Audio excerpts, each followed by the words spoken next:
Je vais passer la parole à Maître Hajej Marwani qui va traiter la partie fiscalité et succession, et je traiterai la partie plus financière sur comment gérer son patrimoine. À tout à l'heure.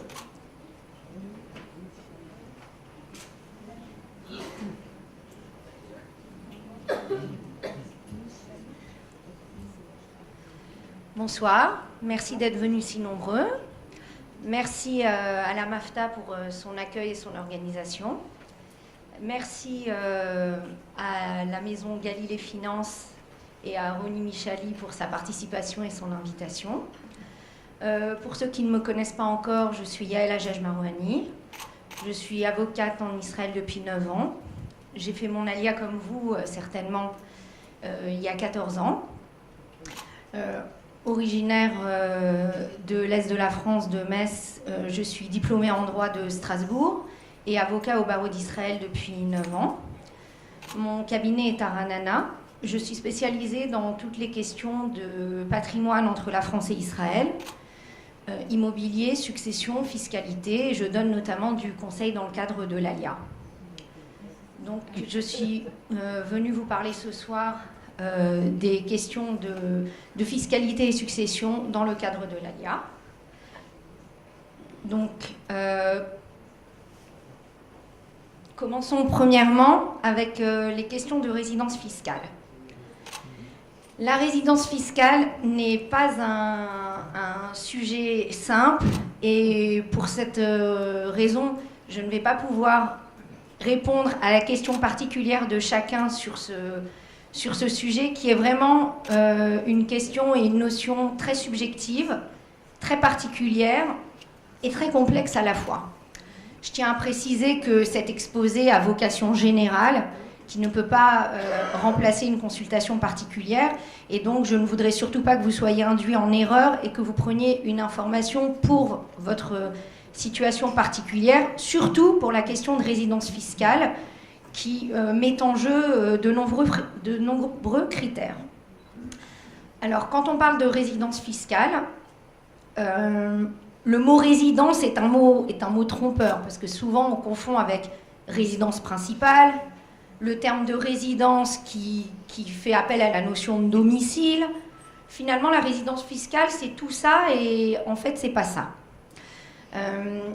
Pour définir la résidence fiscale, le droit de chaque pays fait appel à des critères internes, c'est-à-dire chaque pays définit celui qui, pour lui et pour sa loi, sera considéré comme un résident au sens fiscal et aura donc toutes les obligations fiscales de quelqu'un qui réside dans le pays.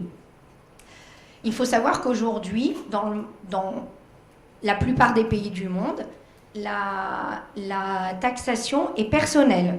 Elle n'est plus liée au territoire, elle n'est encore moins liée à la nationalité. Il faut bien, quand on parle de résidence fiscale, distinguer la résidence et la nationalité. On peut avoir une double nationalité, on peut avoir parfois 3, 4 nationalités, mais on n'a normalement qu'une seule résidence. Si on en a plusieurs, c'est là que se pose un problème. Vous allez tout de suite comprendre pourquoi. Donc finalement, la loi interne de la plupart des pays, et pour ce qui nous intéresse aujourd'hui principalement de la France et d'Israël, dit que finalement, indépendamment de la nationalité, selon certains critères, on va considérer que quelqu'un est résident du pays, finalement le rattacher au pays. Alors comme vous allez vite comprendre, chaque pays essaye de tirer la couverture de son côté, et c'est pour ça qu'on a une convention fiscale qui finalement définit les critères de résidence. Si on parle des critères internes, dans la plupart des pays, et c'est notamment le cas en France et en Israël, il suffit que vous ayez un lien de présence dans le pays, un lien économique, que vous travaillez, n'importe lequel des critères, un lien de domicile familial, de domicile conjugal, n'importe lequel des critères peut vous rattacher et fait en sorte que vous êtes vu comme résident fiscal du pays concerné. Donc finalement, si on s'arrête là, il suffit d'avoir un intérêt économique minime en France pour être considéré par la France comme résident fiscal. Je veux surtout vous dire que le fait d'être considéré par Israël comme résident fiscal ne fait pas de vous un non-résident en France. Donc il faut voir ce que la France exige pour vous considérer comme résident ou non résident. En gros, si on reste sur les critères internes, on peut être considéré comme résident de plusieurs pays et on n'arrive pas à s'en sortir. C'est pour ça que la convention fiscale, les différentes conventions fiscales du modèle des pays de l'OCDE ont une série de critères qui sont successifs. Et donc, on ne choisit pas l'un des critères, mais on passe d'un à l'autre pour déterminer où est votre résidence fiscale. Et donc, finalement, ces critères-là sont les critères qui font foi, puisqu'ils sont supérieurs aux droits internes de chaque État, sans quoi on se retrouverait forcément attiré de plusieurs côtés en même temps. Donc, le premier critère, c'est le foyer de résidence permanent. D'après la convention fiscale, si vous avez des intérêts dans deux pays, par exemple la France et Israël, que vous résidez dans un et que vous avez des biens dans l'autre, etc., comment les pays vont s'arranger pour savoir de quel pays vous êtes résident au niveau fiscal? Premièrement, on va voir où est-ce que vous avez un foyer de résidence permanent. Un foyer de résidence permanent, ce n'est pas une résidence principale. C'est pas... Ah oui, je me permets de vous le dire quand même, je le précise tout de suite. Ce qui compte, c'est pas ce qu'on déclare, c'est la réalité subjective des faits. Parce que c'est facile de remplir un formulaire et de dire mon adresse est là-bas et je suis résident de là-bas. Non, ce qui va compter, c'est la réalité des faits, peu importe ce qui est déclaré. Donc, un foyer de résidence permanent, c'est un lieu où, à votre libre disposition, un lieu de résidence qui est à n'importe quel moment à votre libre disposition. Par exemple, vous vivez en Israël la majorité du temps, mais vous avez encore en France un petit appartement que vous avez gardé et que vous ne louez pas, personne ne l'occupe, et vous y allez très souvent, et finalement, il est à votre libre disposition. Donc la France n'est pas là pour compter et surveiller chaque fois que vous êtes là ou pas là. Elle considère qu'à partir du moment où vous avez gardé un pied-à-terre, comme on dit, vous pouvez être là-bas quand vous voulez, donc vous êtes là-bas. Du coup, vous vous retrouvez à avoir un foyer de résidence permanent dans les deux pays. Peu importe que ce soit en votre possession ou que ce soit en location. Il suffit que ce soit un lieu de résidence qui est à votre libre disposition. Donc, on va dire qu'il y a souvent des gens qui sont dans ce genre de cas, et même des étrangers qui vivent très souvent à l'étranger et qui ont un petit pied-à-terre sur la Côte d'Azur ou quoi. Ils ne sont pas tous dans un problème de double résidence, puisqu'on a tout de suite le deuxième critère qui vient. Quand il y a deux foyers de résidence permanents, on regarde les centres d'intérêt vitaux, familiaux, professionnels, économiques. Alors, quand vous avez des enfants mineurs qui vont à l'école, quand vous êtes marié, même si vous faites des voyages d'affaires, à partir du moment où votre conjoint et vos enfants ont un lieu fixe, c'est plus facile de vous rattacher à un pays que si vous êtes célibataire et vous faites tout le temps le tour du monde, ou si vous êtes retraité et vous vivez entre 2 ou 3 pays. Donc, les critères familiaux, déjà, c'est des attaches fortes. On regarde aussi les critères professionnels, où est-ce que vous travaillez, où est-ce que vous avez vos intérêts, et où est-ce que la valeur de votre patrimoine est la plus importante. Et à ce moment-là, si vous avez un foyer de résidence permanent dans les deux pays, on essaye de trancher avec ce deuxième critère, des intérêts vitaux. Si on n'arrive pas à trancher, parce que vraiment vous avez votre intérêt professionnel et économique et vos biens en France, et votre famille en Israël. Alors là, ça rentre en conflit et on est de nouveau sur une balance équilibrée. Donc on va essayer de voir le troisième critère. C'est l'un après l'autre. Le troisième critère, c'est le lieu de votre séjour habituel. Attention, c'est là que viennent les fameux 183 jours. Là, tout le monde se dit, mais pourquoi elle n'en a pas parlé? Les 183 jours, ce n'est pas une preuve absolue. C'est une présomption qui rentre en ligne de compte dans ce troisième critère. Donc, c'est vraiment pas du tout la chose principale qui aide à trancher le lieu de résidence. On regarde où est-ce que vous résidez de façon habituelle. Est-ce que vous êtes plus souvent ici ou plus souvent là-bas? Les 183 jours, c'est-à-dire les 6 mois, la moitié de l'année, c'est un indice parmi tant d'autres. Il ne faut pas prendre ça au pied de la lettre. Et si, encore une fois, vous êtes ici et là-bas et on n'arrive pas à trancher, alors on regarde votre nationalité. Alors la nationalité, comme on l'a bien compris, c'est vraiment pas non plus la chose principale. On va dire que vraiment les 2 premiers critères sont les plus importants et les plus déterminants. Si vous avez la double nationalité et que vous avez réussi à vous débrouiller pour être des 2 côtés dans tous les autres critères précédents et qu'on n'a toujours pas réussi à savoir de quel pays vous êtes résident, là vous avez un problème parce que 2 pays vont pouvoir se réclamer de la compétence d'imposition en tant que résident. Et à ce moment-là, il faut passer par un mécanisme d'arbitrage international que je vous conseille d'éviter. Donc voilà, il vaut mieux ne pas être entre 2 chaises parce que, attention, ça c'est quelque chose que je veux que vous entendiez bien, la convention fiscale a pour but d'éviter la double imposition et de répartir entre 2 pays la compétence d'imposition entre le pays d'où viennent les revenus et le pays où vous résidez. Mais la convention fiscale ne règle pas le problème de ceux dont il n'est pas possible de déterminer la résidence. La convention fiscale, elle vous explique quels sont les critères de résidence. Une fois que vous savez de quel pays vous êtes résident, alors on va commencer à savoir comment ça s'applique, sur quel revenu je vais payer des impôts, de quel côté. Mais si on ne peut pas définir d'où vous êtes résident, là vous avez déjà un problème et vous ne pouvez même pas vous prévaloir de la convention. Ça c'est sur la question de la résidence fiscale. Donc, le principe de la convention. Donc, comme je vous l'ai expliqué, premièrement, c'est une répartition de compétences. Une fois qu'on sait de quel pays vous êtes résident, on va maintenant essayer de savoir où est-ce que vous allez payer les impôts sur chaque type de revenu. La Convention fait un catalogue de tous les différents types de revenus que vous pouvez avoir. Et selon le type de revenu, vous payerez soit dans le pays où vous résidez, soit dans le pays d'où est issu ce revenu.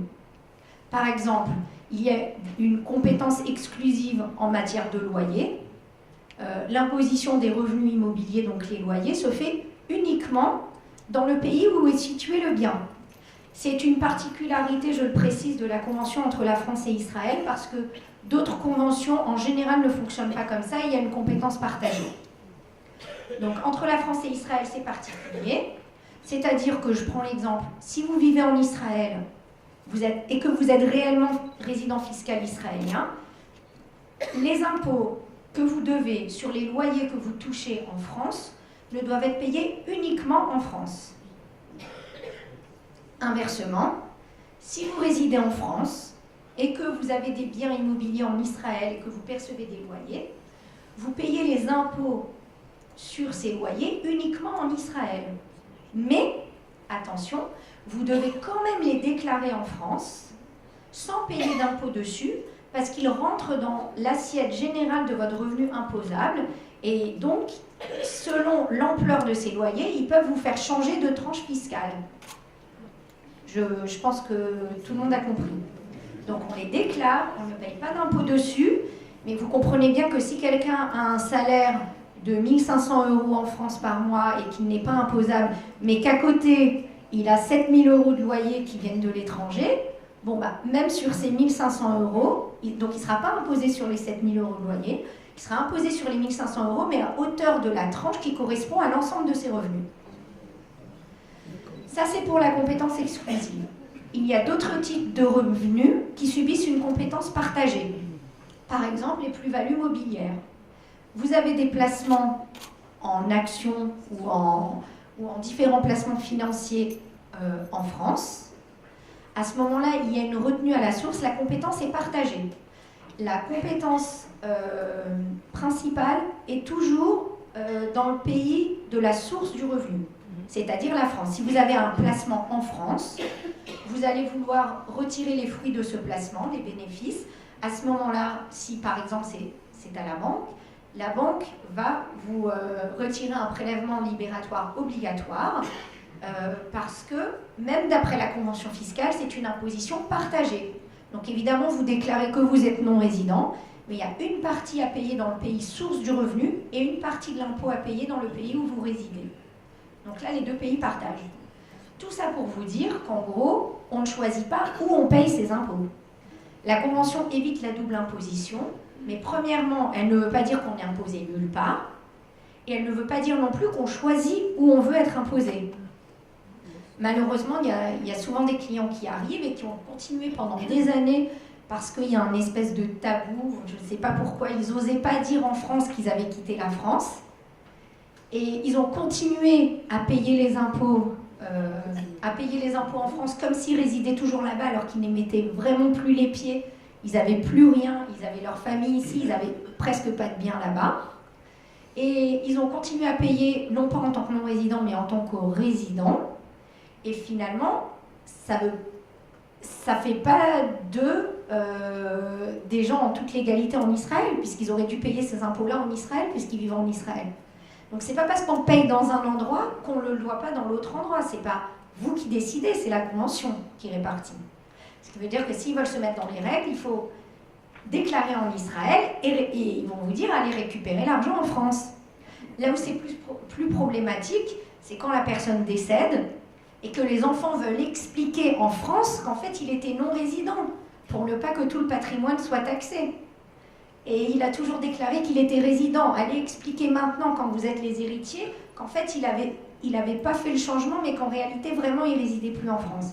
Donc c'est pour ça que c'est important quand même d'être dans les règles et à la fois de ne pas déclarer une situation qui n'est pas vraie, mais de déclarer une situation qui est vraie. Sinon c'est dommage, c'est souvent à votre désavantage.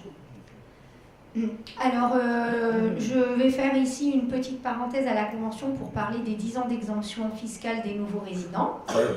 Donc, je pense que tout le monde est au courant qu'en 2008, l'État d'Israël a voulu encourager l'ALIA et a voté une loi rétroactive au 1er janvier 2007, accordant une exemption d'impôt et une exemption de déclaration à tous les nouveaux immigrants qui devenaient résidents pour la première fois ou qui retournaient selon les critères définis par la loi à partir du 1er janvier 2007. Attention, ceux qui sont arrivés avant, ça ne s'applique pas à vous. Je le précise quand même parce que j'ai des cas comme ça qui viennent. Bon, maintenant, de toute façon, tous les gens qui sont là depuis 10 ans, maintenant qu'on est en 2017, c'est bon, ça commence à être la fin. Donc tous ceux qui sont arrivés depuis et qui se prétendent de la loi, normalement, ils devraient rentrer sous le coup de cette loi. Donc on est exempté pendant 10 ans de tous les revenus produits à l'étranger et exempté de déclaration de tous les biens situés à l'étranger. Parce qu'il faut savoir qu'en Israël, de temps en temps, selon le cas, selon la bonne volonté des services fiscaux, on vous demande de faire une déclaration de patrimoine en Israël. Alors c'est pas pour faire un ISF, c'est pas pour taxer votre patrimoine, mais l'État veut savoir de temps en temps quel est l'état de votre patrimoine, l'ensemble de votre patrimoine dans le monde. Comme je l'ai expliqué tout à l'heure, la fiscalité est personnelle. Elle n'a pas de rapport, elle n'a pas de limite de territoire. À partir du moment où vous êtes résident fiscal au sens israélien, vous devez rendre compte à Israël de tous vos revenus dans le monde entier. Sauf si vous rentrez dans le cas d'exception comme celle-ci. Et donc l'État d'Israël, une fois de temps en temps, vous demande de faire état de votre patrimoine, principalement si vous avez une profession libérale, par exemple, où on peut malheureusement facilement ne pas déclarer des revenus. Donc l'État vous demande, voilà, au 31 décembre 2015, quel était votre patrimoine, et là il faut sortir les états de tous les comptes et exposer tout le capital qu'on possédait à cette date-là. Et ensuite, 5 ans après, ils reviennent, ils veulent savoir de nouveau ce que vous possédez, et là ils voient la différence. Tiens, d'où vient ce bateau par rapport aux revenus qui ont été déclarés entre-temps. Voilà, donc tout ça pour vous dire que même si vous pratiquez une profession en Israël qui fait que l'État va vous demander des comptes sur votre patrimoine, vous êtes dispensé de déclarer vos biens à l'étranger pendant 10 ans. Les revenus, je ne vais pas m'étendre là-dessus parce que ça ferait un sujet énorme, mais je vais quand même vous dire un mot pour clarifier. Quand on parle des revenus de l'étranger, c'est les revenus effectivement produits à l'étranger. Le fait de domicilier une société à Chypre ou au Panama et de travailler pour cette société depuis son bureau à la maison en Israël, ce n'est pas un revenu produit à l'étranger. Il faut que le travail soit effectivement produit hors du pays. Voilà. Le deuxième, donc on a vu que la Convention parle premièrement d'une double imposition et elle parle aussi d'un échange de renseignements fiscaux. Donc ça fait depuis 1995 qu'Israël et la France ont signé une convention fiscale qui permet aux autorités de l'un et l'autre des pays de demander aux partenaires des renseignements fiscaux sur un individu particulier quand il suspecte que cette personne a pu dissimuler des revenus ou dissimuler une taxation qu'elle aurait dû régler. Cette convention a été appliquée de façon plus ou moins fréquente et intense depuis quelques années. Il y a un département d'ailleurs international au centre des impôts à Tel Aviv, au 18e étage, qui ne s'occupe que de ça. Vous êtes peut-être déjà allé les rencontrer quand il s'agit de fournir un certificat de résidence fiscale israélien valable pour l'international. C'est eux qui s'en occupent. Et ils vérifient aussi et ils échangent aussi les renseignements avec les autres pays. J'en profite pour rappeler, le fait d'obtenir un certificat de résidence fiscale des autorités israéliennes ne fait pas de vous un non-résident vis-à-vis de la France. Il faut rentrer dans les critères. Vous pouvez facilement être considéré comme résident par deux pays, et c'est problématique. Donc ces échanges de renseignements existent. Apparemment, donc, dans l'air du temps, ils vont s'intensifier, mais ils existent. Alors, la succession internationale. Je ne passe pas du coq à l'âne, je veux dire déjà une chose importante. Toutes les personnes qui ont un problème de définition, je l'ai évoqué tout à l'heure, toutes les personnes qui ont un problème de définition du lieu de leur résidence fiscale, ça peut poser problème au niveau fiscal, mais aussi au niveau successoral. Parce que la loi successorale suit le dernier domicile du défunt, même au niveau civil. Et donc, si on n'arrive pas à déterminer votre lieu de domicile, c'est pas exactement la même définition au niveau civil et fiscal, mais en général, les notaires et les gens qui règlent les successions dans les différents pays suivent principalement la définition de la résidence au niveau fiscal. Donc normalement, l'un suit l'autre. Donc encore une raison pour faire qu'il n'y ait pas de doute sur le lieu de votre résidence. Alors, qu'est-ce qu'une succession internationale ? Eh bien, comme une fiscalité internationale, c'est le cas de quelqu'un qui vit dans un pays, mais quand il décède, il a des biens à l'étranger. Donc là, je vais principalement parler du régime civil et pas du régime fiscal. Qu'est-ce qui se passe? Quelle loi on applique? Le principe en droit israélien, en droit français et en droit international, c'est qu'on suit la loi du dernier domicile du défunt. Si le défunt, au moment de son décès, vivait en Israël et qu'il a laissé par exemple des biens en France, le notaire en France devra appliquer la loi israélienne pour la répartition de la succession, c'est-à-dire pour savoir qui sont les héritiers. Là, on ne parle pas encore au niveau fiscal. Donc, pour déterminer les héritiers, il demande un certificat israélien qui se rapporte donc à la procédure de succession qu'on exécute en Israël, et inversement dans l'autre sens. Quand quelqu'un d'étranger, par exemple, qui résidait en France décède et a laissé des biens en Israël, pour que ces biens puissent devenir la propriété des héritiers, notamment les comptes en banque, ou pour transférer la propriété aux héritiers d'un appartement au tableau, au cadastre, il faut un acte de succession israélien. L'acte de notoriété français n'est pas reconnu en Israël. Il faut que le tribunal israélien décide de qui sont les héritiers vis-à-vis d'Israël, et pour cela, il s'appuie sur le droit français, qui est le droit du dernier domicile du défunt. À ce moment-là, le tribunal demande une consultation d'un expert en droit français pour savoir, d'après le droit français, qui sont les héritiers. Donc, il m'arrive très couramment de rendre ce genre de consultation pour le tribunal, et en général, je m'appuie sur l'acte de notoriété français, puisque c'est celui-là qui va déterminer qui sont les héritiers en France. Mais il se pourrait que ce soit différent en Israël. Imaginez par exemple que le défunt ait fait un testament uniquement pour les biens en Israël. Donc à ce moment-là, j'expliquerai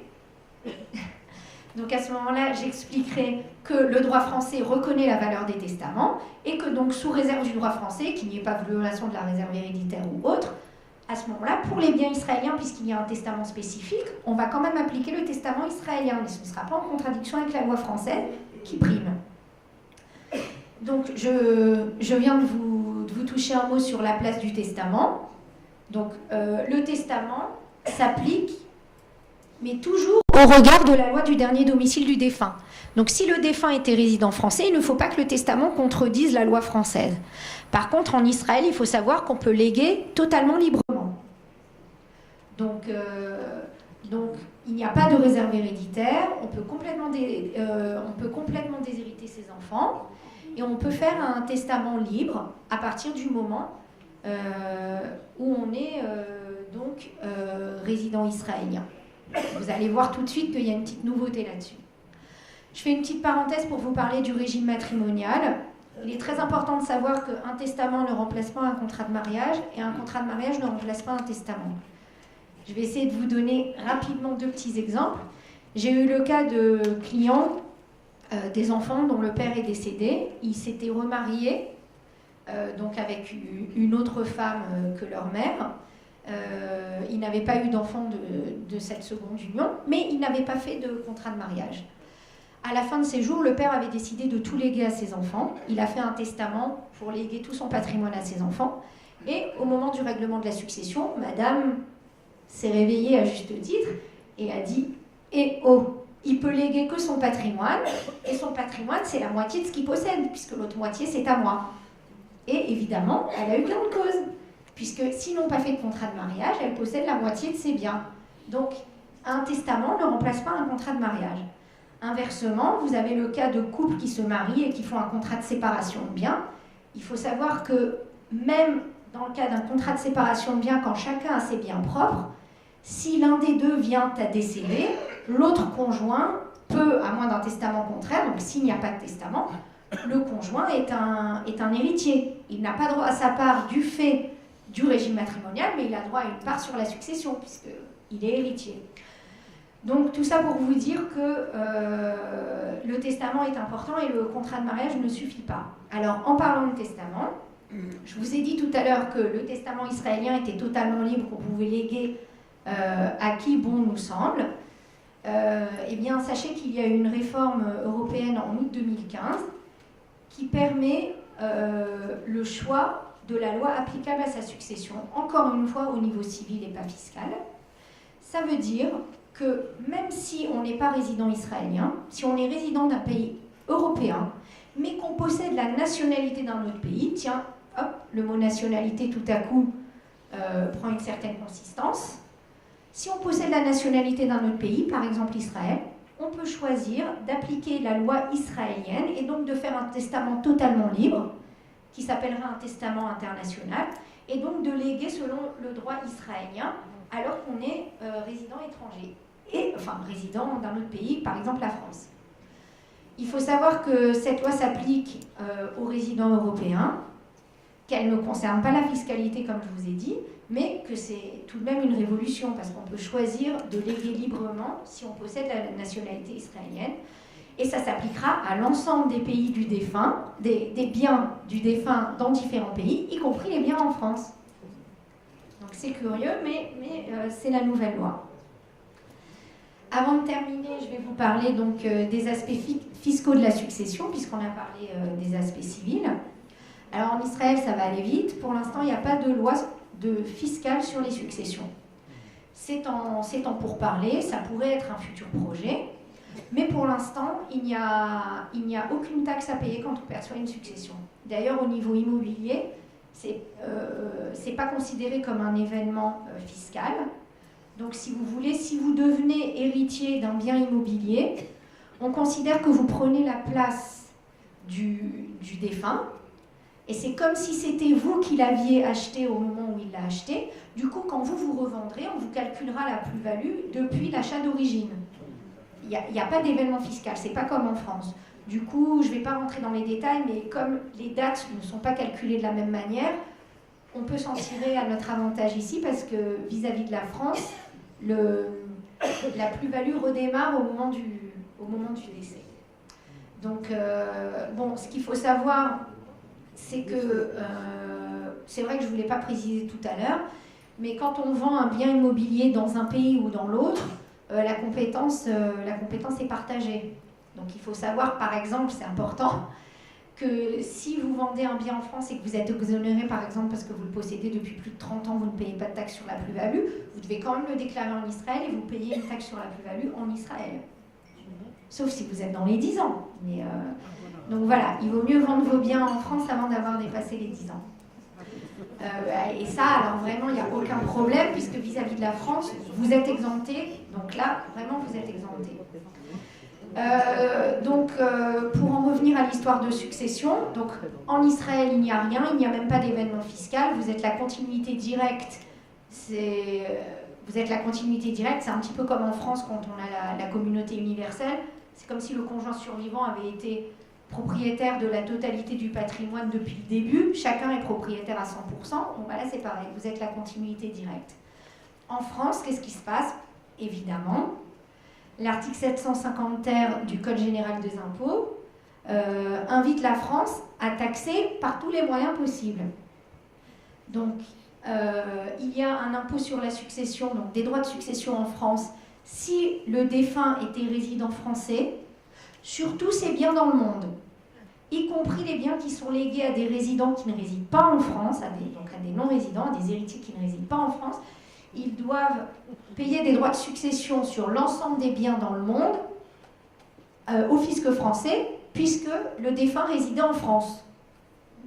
Donc c'est important à savoir, au moment de son décès, de la même manière qu'on prévoit un testament, il faut essayer aussi de prévoir les choses pour pas que, finalement, même si on a tous ces biens à l'étranger et tous ces héritiers à l'étranger, ça va quand même être taxé en France, c'est dommage. Le cas d'un héritier résident français, donc admettons le défunt vivait en Israël, il est décédé donc en Israël, il avait des biens en Israël, mais l'héritier vit en France. À ce moment-là, l'héritier en France paiera des droits de succession sur sa part à lui, sur l'ensemble du patrimoine. Si les autres frères et sœurs, par exemple, vivent ailleurs, eux, ils n'ont pas, et que les biens sont à l'étranger et le défunt à l'étranger, ils ne doivent rien à la France. Mais celui qui vit en France touche un héritage même d'un étranger, il doit le déclarer et payer les droits de succession en France. Enfin, le cas d'un bien en France, on parle par exemple d'un défunt qui vivait à l'étranger, ses héritiers vivent en dehors de France, mais le bien est en France. Donc évidemment, à ce moment-là, on paye les droits de succession en France sur les biens concernés qui sont en France. Voilà. Donc j'espère vous avoir donné un aperçu. Je suis prête à prendre quelques questions. On fait tout à la fin. Tout à la fin. Donc on fera les questions à la fin et je cède tout de suite la parole avec votre permission à Ronnie Michali et je vous remercie de votre écoute.